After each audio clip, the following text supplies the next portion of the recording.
You're on YouTube right now, aren't you? Yeah, I'm checking it. I don't think it exists though. Do you want to know what's on Um, my tab on my laptop? Do you know what I was doing for the last 10 minutes before we got on here? what? I had 10 minutes free and I was like, what am I going to do? I'm not going to just sit and be miserable. I was watching California. That's so good. Hey, I'm Baby Queen. Hi, I'm Katie Beza. Hey, this is Ryan McMullen. Hi guys, Lara here. Hey, I'm Jim Koala. Hi, I'm Astrides. And you are listening to Léim Thart. And you're listening to Léim Thart. And you're listening to Léim Thart. It's out now. Really hope you enjoy it. So enjoy.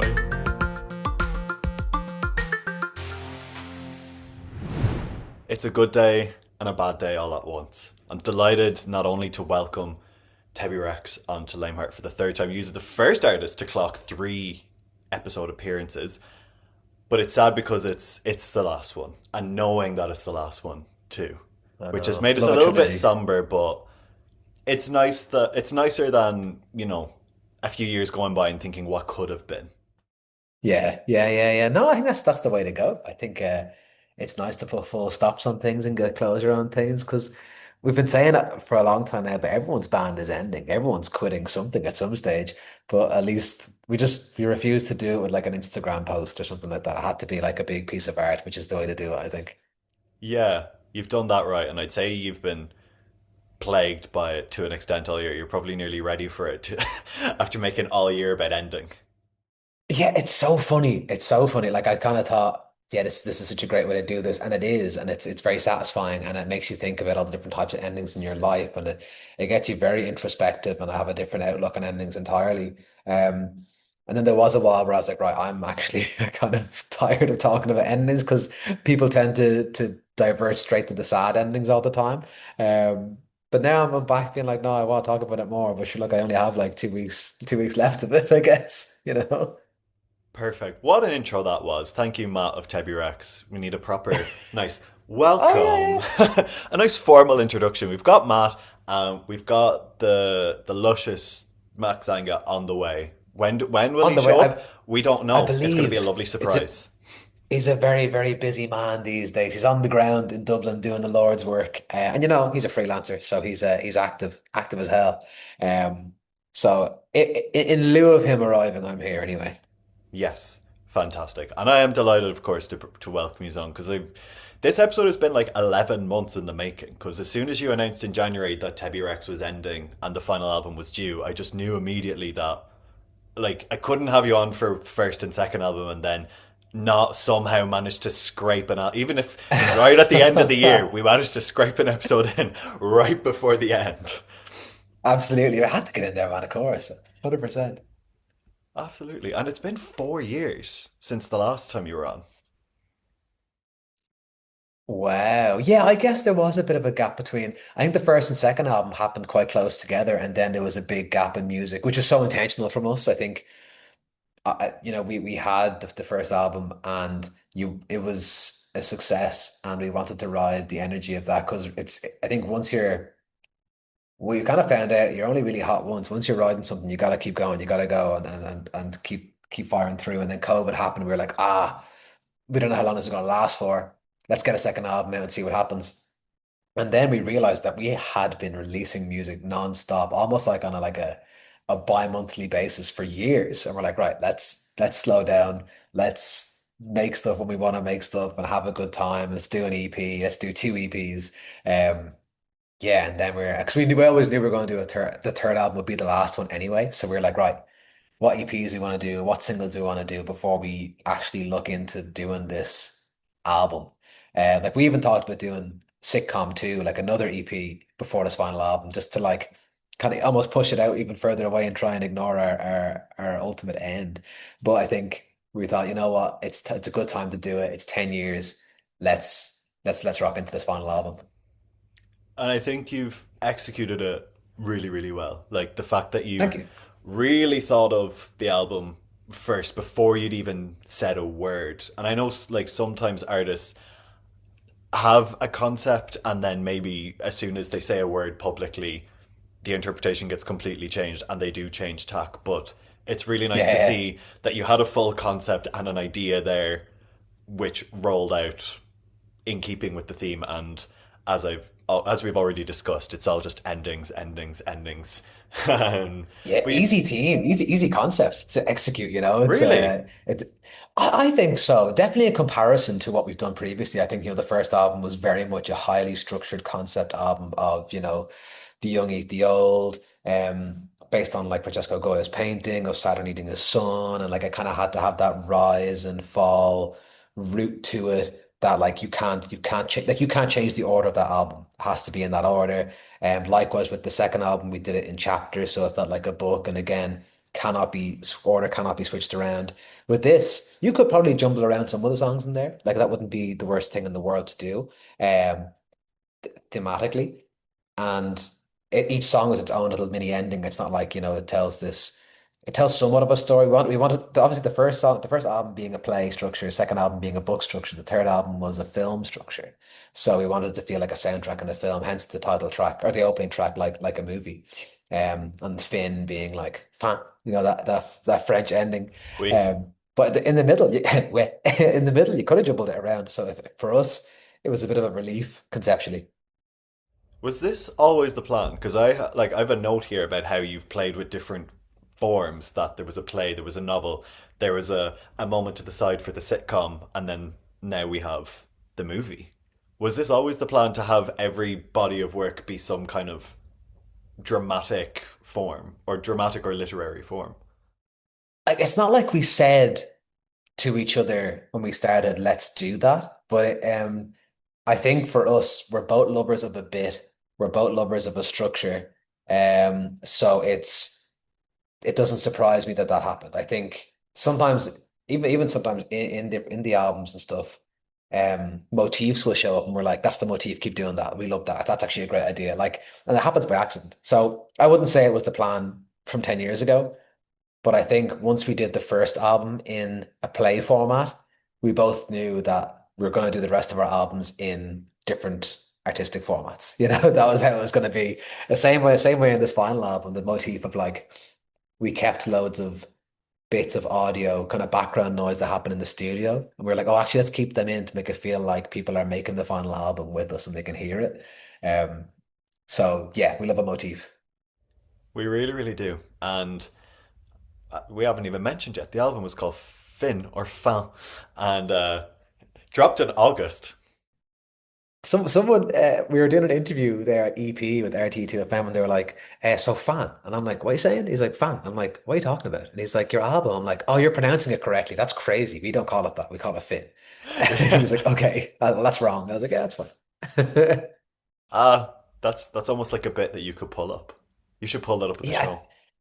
I feel it's like saying I know it's not pronounced Barcelona, but I'm going to call it Barcelona. I'm not giving it the Barcelona. I'm not doing that. So it's like I'm Yeah. not calling it fan. I'm calling it Finn, and that's me. That's fine.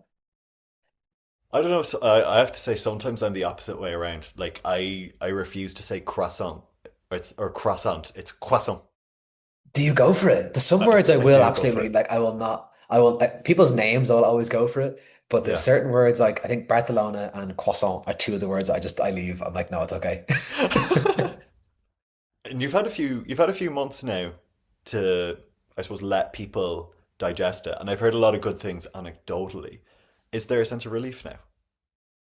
Yeah, I think so. I think the relief is in knowing it was a solid piece of work, if that makes sense. Like I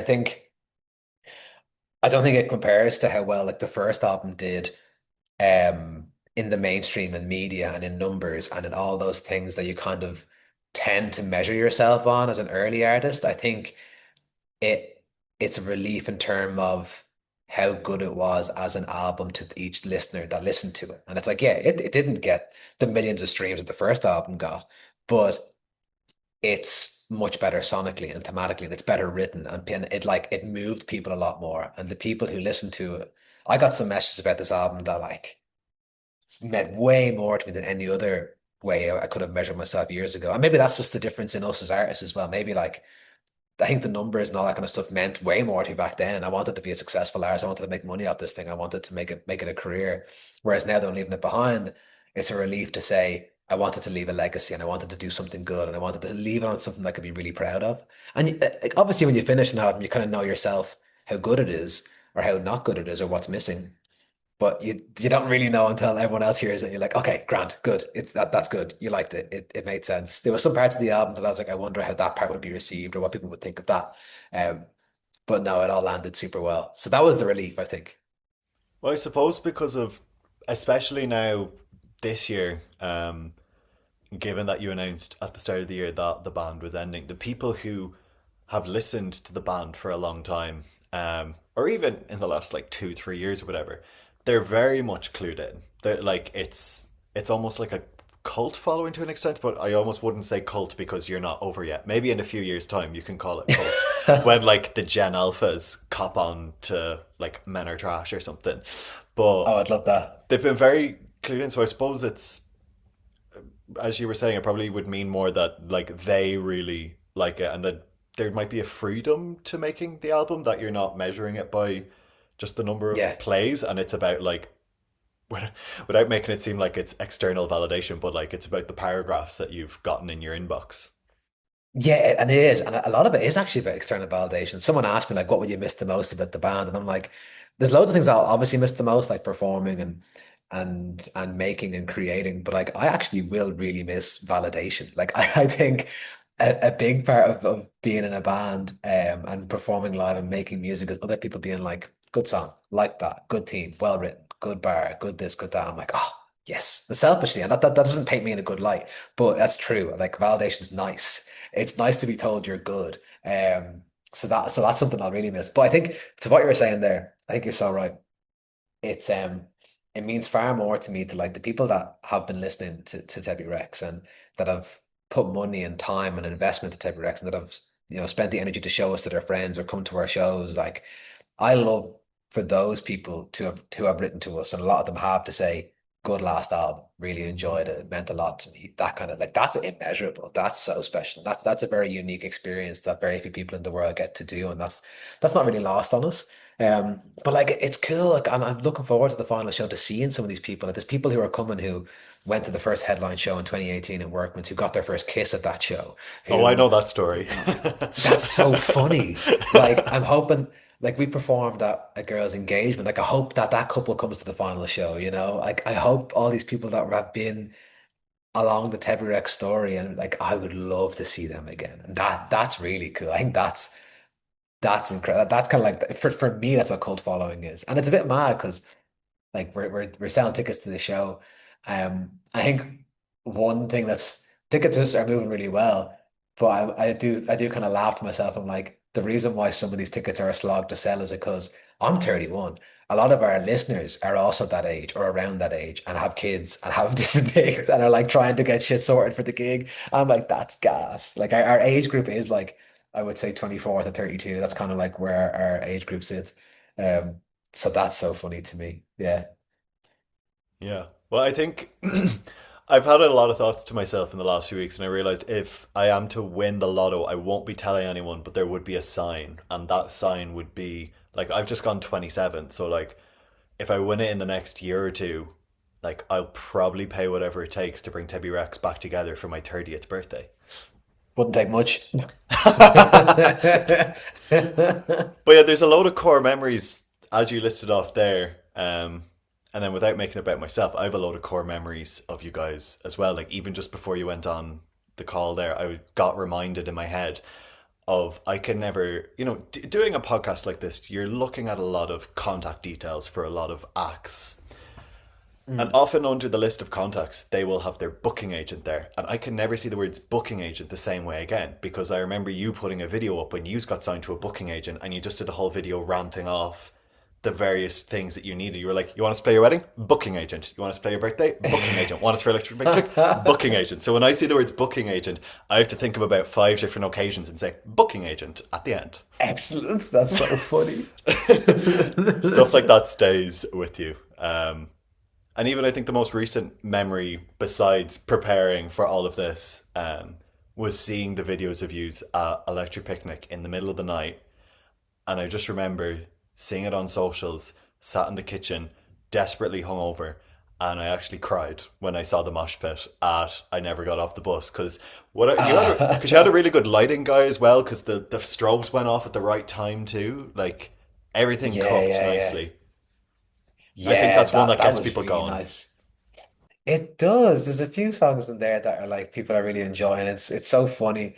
Like I always joke with Max that like I am so tired and I'm so sick of performing Men Are Trash. It's one of the songs that just lived and survived through our 10 years together. Come But people on. love it live. People have so much fun with it live. And every time I see a video of people dancing to it, I'm like, yeah, I get it. I get it. I get why we're doing this song. But I don't know why I just don't enjoy performing it as much as I do other songs. But that's it. Like at Other Voices, there was a lovely there was a female-led mosh pit at Other Voices that was very lovely and Big well ups. behaved. And it was really nice actually. My partner was in it, and I saw videos of it, and that was sick. That was very wholesome. I really enjoyed that. Yeah. So you've had Electric Picnic and you've had Other Voices and building up this following and community over the last 10 years who are all going to be showing up to the Button Factory on the 22nd of December. Mm, And you've yes. spent a lot of the year sort of bringing it back to that, like those people who've been within the orbit of the band for the last 10 years through like the videos you've done on endings. You had like a choir for Ireland's Full, both on the song and the video. And I would be remiss to not take myself importance pill to say choir Yeah. feature. And then I actually had a very lovely surprise from you on album release day. Yeah. I can actually officially say credited as a sampler. There you go. Yeah, yeah, yeah. Thank you That for was that. I was delighted to do it. Absolutely, no problem. It was that On the was ship so of Theseus. fun to yeah, I didn't like I had to wait until the album dropped before I could tell people. And I was just like sending some people being like, hey, listen to track two. And they were like, why are you sending me this? Like I'm gonna listen to the album when I get a chance, no worries. I'm like, yeah, no worries, just listen to track two. Um, like that's nice and it's cool to bring people back. I think it's a very full circle moment and it's a good opportunity to do it with an album and like roll out and whether someone's, modeling merch or being a part of different songs or in the back or like whatever. Like that's why we brought if you look at the list of producers on that album, um, almost all of them are people we've worked with previously, and that like we brought back some people fully for that intention just to kind of close the loop. For sure. Like, that must have been a huge amount of organization to contact all these people because after a certain number of months, I thought, oh, okay, right, they're done with the like videos on endings, but they just kept on coming. You had a lot of people to reach out to. We had more videos that couldn't come out because our videographer had her SD card stolen. So there's actually more that didn't happen as well. And we have one or two more in the drive, but I don't think they're going to come out at this stage. Because they're really long and in a different language, and we have to translate them and do it. But yeah, it's tricky. Um, yeah, that was a fun piece to do. That was very interesting and it was very wholesome. And even myself, because when we filmed them, for a lot of the ones we filmed, me and Max and the videographer couldn't actually hear what was being said in the story because they were mic'd up and they were at a distance. And I wouldn't listen to them until I posted them. So I got to experience them with people watching it as well. That was cool. I like that. Yeah, that was really nice. Now, all of this was towards the start of the album where you started reflecting. The credits are all like a Mm. movie, and then Ship of Theseus, where you had all that. I know I'm jumping right off to the gun here, but I can't not bring it up because I've had a lot of people bring it up to me in conversation when we're discussing the album, and that's And I'm Mad. Like Oh, that yeah, yeah, one, yeah. I've heard a lot of love on that one, not only from other people, but from myself too, of course. Um, it really just hit like a fucking bullet. Nice. Because I think it's really hard to make such a difficult song a banger at the same time. But personally, that's my favorite genre of things, is where it's Yeah. it's gonna make you weep, but somehow make you dance at the same time. I kind of felt like that with I Never Got Off the Bus at the start, except like I Never Got Off the Bus is almost like it's a bit lighter. It has its pop charm for sure. Yeah, I Pop charm totally is a agree good with what you're way. saying. Like people came to our 2 a.m. set at EP that didn't know who we were, and they were like shaking ass to "Am I Mad?" and they would slowly stop shaking ass, and they're like, "Oh, this is about like this guy's dead mom and this guy's dead friend." And by the end, they're all kind of stood really still. So yeah, that song is it's definitely my favorite piece of art I've ever created. Um, and I think it's the most open and vulnerable I've ever been in a track. And because it was a poem, like the song wasn't written for the album. It was a poem I had written in my notes app just to kind of be expressive and to I don't know, just it just helped me at the time. And I was kind of thinking, I was like, God, I do want to address Mam's death on the album. Like, it is important to address the theme of death when you're talking about endings. Like, I would love to have this poem on the album, but I'm not going to do it unless it's right and unless it fits and unless it's perfect. Um, and it just wasn't happening, and that was fine. I was kind of like, all right, cool. I'm not gonna put that on. And then we got sent a beat pack from Adam Redmond, who did like Ireland's Fall, who did um. Oh, he did a ton of tracks on the album. I'm blanking on it now, but he I got that beat from him, and I wrote to Max, being like, this is the one, this is the one, listen to this. And I sent him the like a vocal take of me doing the And I'm Mad verse on that, and he was like, yeah. And he actually changed his verse on And I'm Mad was going to be a different track altogether, and he actually meshed his one to fit that, which was really cool. And that was good. That was really sweet. So I'm delighted with that track entirely. And I had no idea what Becky McNeese was going to do on it as a feature, and I was so fucking nervous because I didn't know Becky at the time. Max had kind of liaised with her on that, and I was like, God, what if I don't like what this person has done? What, like, this is such a big task for her. And then I heard it, and I was like, whoa, that's like I've never been blown away as much by a feature artist. Um, Obviously taking Max out of the equation, he's not a feature artist, but he often sends me stuff that blows me away. But yeah, that was crazy. I bawled immediately. And I still there's very few times I listen to that song without crying. I really have to lock it in when I'm trying to rehearse with that song. Or I've only performed it live once, and it was a massive struggle. So I'll probably perform it live naturally at the headline show, at the final headline show. But I actually might just bring my verse back into it and just do it on track because it's so hard to do live. It's really tough. Yeah, fair enough. And it's just such a yeah, I'm lost for words because it's such a beautiful way of honoring the sort of grief despite how difficult it is. And it checks out what you were saying there about how your verse was just something that you happened to say for no reason. Not Yeah, for no reason, but yeah, for processing purposes instead of for songwriting purposes, because that's exactly how it feels when it lands on you. It feels very natural in this paradoxical way. It shouldn't feel natural at all. But delivered with a good flow and the repetition of the words and I'm mad throughout, it's great because I suppose being mad and being angry isn't often addressed in songs relating to grief. It's often just the sadness, and don't get me wrong, the sadness is there, but people yeah, don't yeah. address the anger side of it, which is very complex to discuss and to try and unravel. Yeah, because I think there's a big part of it where I know my family anyway, and other people have mentioned it to me as well who've lost their parents, and like people feel robbed at times. You know what I mean? It's like this has been taken from me unfairly. This is unjust, especially if someone doesn't die of old age. You're like, this isn't cool at all. Like I have a right to be pissed off at this. Um, someone wrote to me being like, it feels like I read your diary on that song or something. I felt like a diary entry. I'm like, oh, well, like I like that. That's very cool. Um, yeah, it's nice.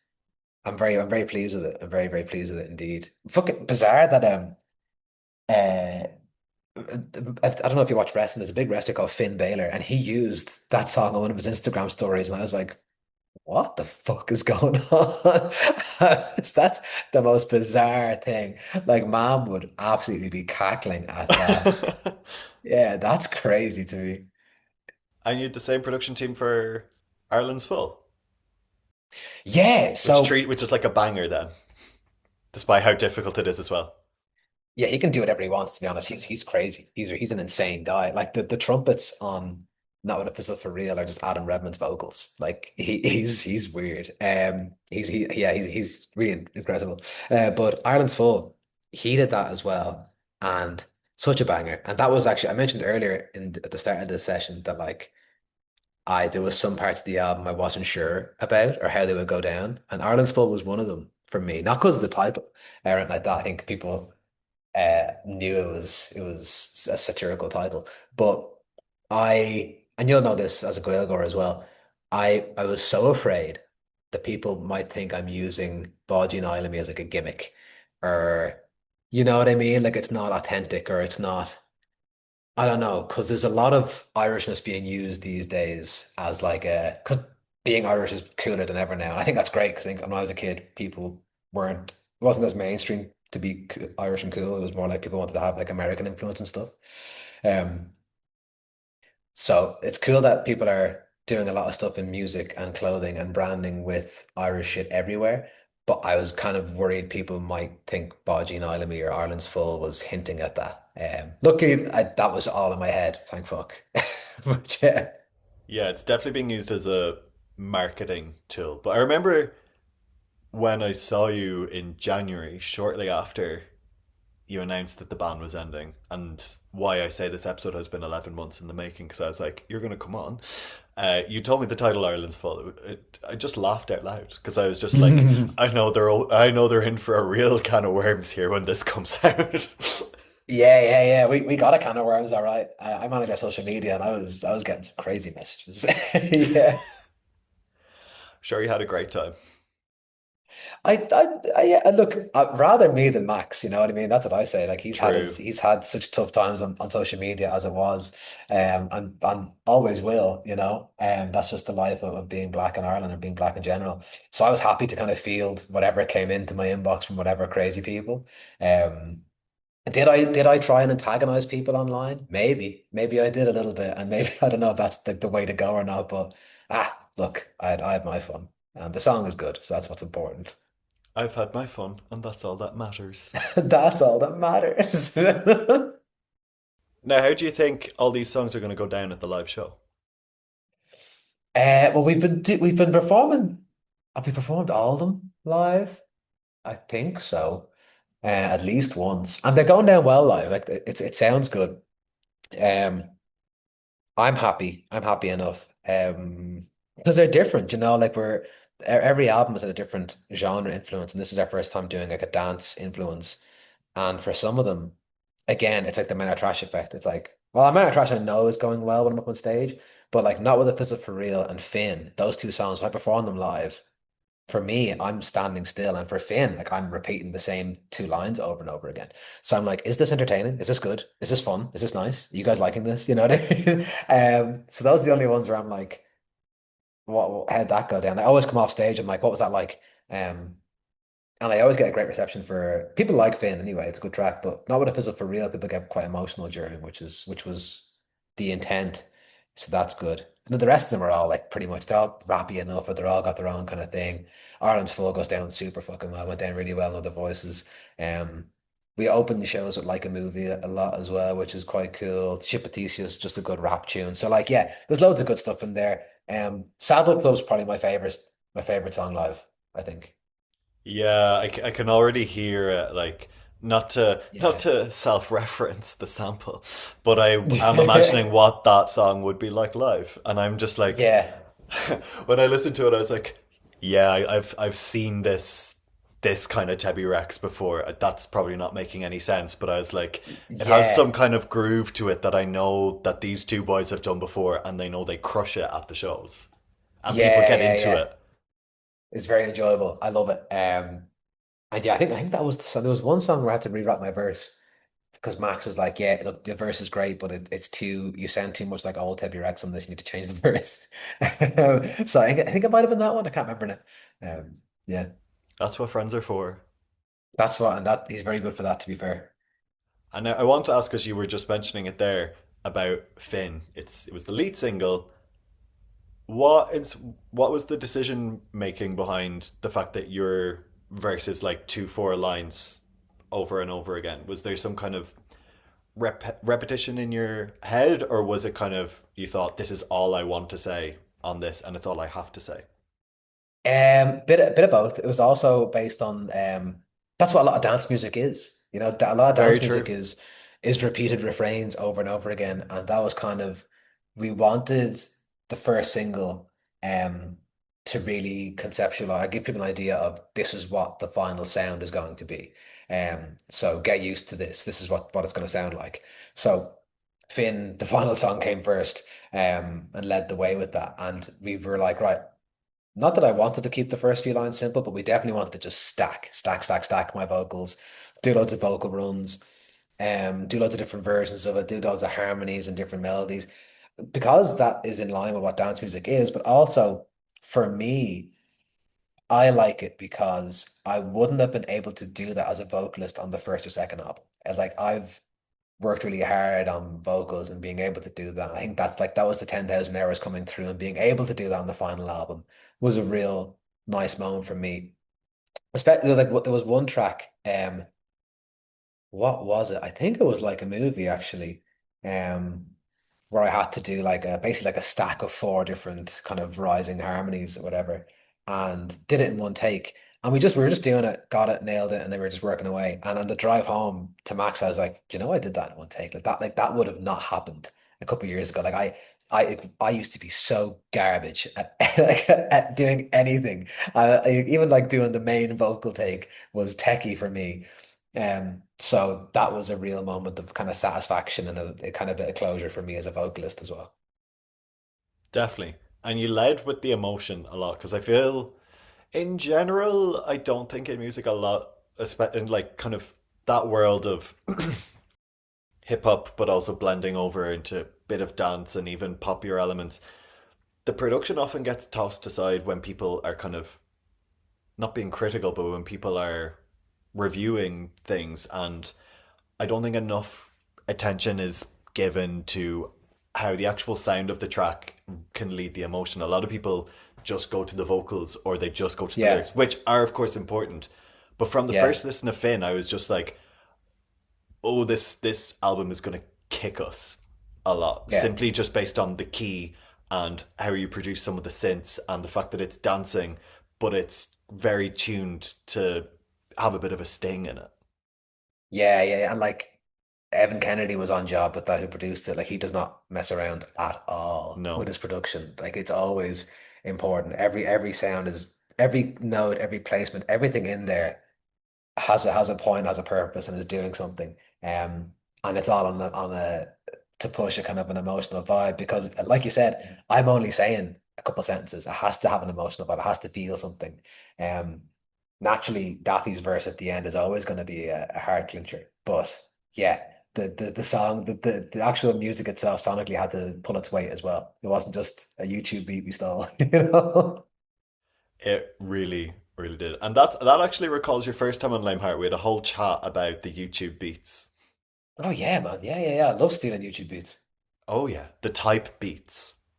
I love a tight beat. There's nothing wrong with a tight beat, man. You know, it's budget friendly. If you don't know how to produce, it's very useful. And look, there's good producers out there making good beats on YouTube. Nothing wrong with it.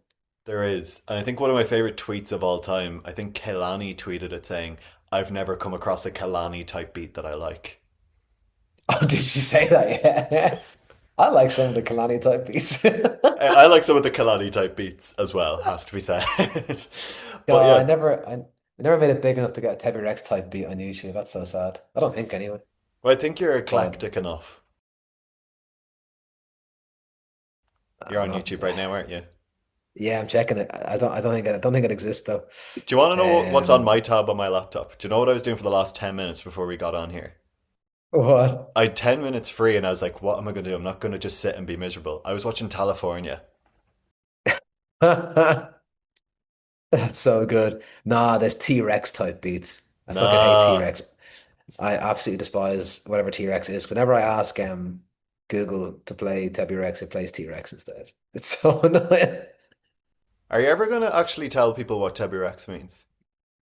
I tell you what I plan on doing. Now, I haven't followed through on this yet, so I can't 100% say if it's going to happen. But I think it'd be cool if at the headline show, when everything ends and we take our final bow or whatever, the meaning of Type of Rex just comes on screen for whoever's in the audience, and then we walk off and leave it. I think that'd be Yeah, cool. But I haven't asked anyone to draw that up yet. So until I need to get on that to make that happen. you do. Well, this is going to be your last ever gig, the 22nd of December, Button Factory Hmm. Dublin. It's going to be like a wedding and a funeral all at once. A wedding in that it's Oh all people yeah. who like loosely know each other because of a pair of people who are being celebrated, and they're all kind of either reuniting or there's always people that don't want to speak to each other. There's a lot of handshakes. I feel like nearly you should be at the door because, you know, when you walk out of the church, the couple are there and you have to shake the hands very quickly and you just go by. But then it's That's going to turn into so like a funny. funeral too because it's sad. Yeah, that's such a nice way to describe it. Because I always describe gigs as like when you're a musician and you have a headline show, it's your fucking 21st birthday all over again. Because everyone you know and care about is there and they all want to say hi. Because of course they do. They paid money to be there. Um, so you're just constantly shaking hands, making sure you're chatting to them, making sure you're saying thanks to everyone. And like, like it is so fucking funny. So you're right, it's gonna be a wedding and a funeral. I think, I'm still just concerned. I only thought of the wedding and funeral thing this morning, so the concept is still in my head. But I just think it's going to be really beautiful. I hope so. I'm definitely going to be crying a lot, and I think I Oh, might yeah. even wear all black for it as well. You never know. Um, yeah, that's why the Tebi Rex merch was all black, so I wanted people to feel like they're mourning. Um, yeah, yeah. I like it. I like that as a concept. Yeah. You've had some very cool merch over the years as well. That was very important to me. And I'm glad you said it because I wanted our flowers for that because we put like we didn't the merch we've made as well. Not always made much money. Some of it, like we didn't like we broke even on some stuff just because we thought it was cool. Um, like those sweater vests, they cost us a bomb. They were hand stitched by Ballsy Wallsy embroidery, and like I don't think we made any money on them. The Atletico jerseys, Atletico Ginger, they were made in Ireland as well. Yeah, 'cause I mean, I am a clothing designer outside of music, so it was important to me to make good merch. But I only started making clothes recently because of I love making merch so much. I was like, right, I want to make clothes as well. Yeah, those jerseys were so cool. I'm nearly like angry in hindsight I didn't get one, but I do have the yellow Young Will Eat the Old. I don't know if it's still Oh gonna fit, but yeah, I have to try and like get it back out for I'll the last see show. what there's some orange jerseys left. I don't know what sizes are left though. I'll hold one for you and you can have it as a gift from Tebi Rex if I could if there's one there. You're very good. There you go. I'm keeping that in the edit so that you're held to this. That's no problem. That's no problem. I can check what sizes I have. I know there's some locked away somewhere, and I'm doing merchy Christmas in town Oh this yeah. weekend. But I'll make sure there's one saved for you for the headline show. Thanks, thanks. Yeah, I'm mad not to be making Merchy Christmas this year. It's a I lovely think Kate tradition. Nash is going. Kate Nash from Conversation's going to be Oh, there. Yeah. hardly. But So, I'm in Galway. She records out here a lot. oh, does she? Yeah, in on Spidell. Oh, that's mad. Yeah. Because she's got family in Wicklow or Waterford or some shit, isn't it? I actually don't know her I personally, don't know. but I maybe. don't know her personal arrangements. No, but I I only love know Kate. the studio because she has posted that she's recording there. I'm not a stalker, don't worry, Ah, guys. that's so funny. Yeah, she's sick. Always a fan. Oh, yeah, I know yous were always a fan. I think yous Yeah, have brought yeah, her yeah. up a few times before, yeah. Oh, she actually comes up a disproportionate amount. Like, you know what I mean? It's probably not great how much she comes up in interviews for us. We just love her. Well, that'd be class if you've had some sort of crossover at fucking Merchy Christmas of all places.